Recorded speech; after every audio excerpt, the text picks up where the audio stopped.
Paglilinaw lamang sa aming naiulat kahapon tungkol sa report ni PTV Davao correspondent Jay Lagang tungkol sa implementation ng Davao Safe QR Code.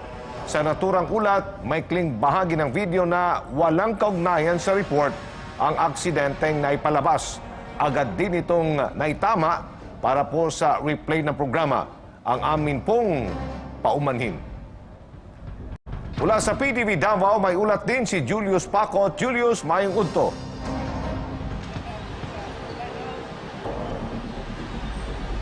Mayong buntag, Aljo, 4 na araw na sinara ang tanggapan ng National Commission on Indigenous People o NCIP-11 upang ito ay isilalim sa disinfection.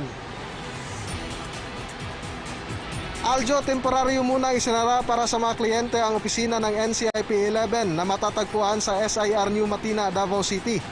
Simula noong Nobyembre 3 hanggang 6, 2020 ay isinara ang nasabing tanggapan para sa isasagawang routine clean-up at disinfection. Dahil nga dito ay wala munang face-to-face transaction sa nasabing tanggapan at naka-work from home ang kanilang mga empleyado. Samantala, may isang empleyado ang nagpositibo sa COVID-19 sa NCIP-11. Pero ang nasabing empleyado ay nakuha niya ang nasabing sakit sa pagbiyahe at hindi galing mismo sa nasabing opisina. Kahit na may isang empleyado na nagpositibo sa COVID-19 sa NCIP-11 ay malugod naman na pinalam na nasabing tanggapan na nananatili pa rin COVID-19 free ang mga IP community sa Davao Region. Ito'y matapos wala silang matanggap na report na may residente na mga IP communities na na-infect sa nasabing virus sa iba't ibang probinsya na sakop ng rehiyon. Kaya hinihikayat ng NCIP-11 ang mga residente, lalong-lalo na ang mga IP community sa Rion 11 na sundin ang mga health protocols upang makaiwas na mahawaan ng COVID-19.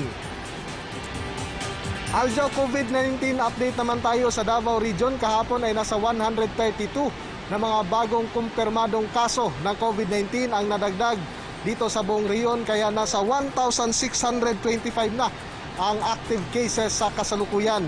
Meron namang 34 ang nadagdag sa recoveries na naka-recover sa nasabing sakit sa buong Rion. Kaya nasa 4,160 na ang naitalang recoveries sa COVID-19 sa buong Davao Region. 4 naman ang nadagdag na nasawi ng dahil sa COVID-19 sa Davao Region. Kaya ngayon ay nasa 212 na ang total deaths sa COVID-19 sa buong Davao Region. Aljo, yan muna ang latest mula dito sa Davao City. Julius Pacot para sa Bayan. Daghang salamat, Julius Pacot.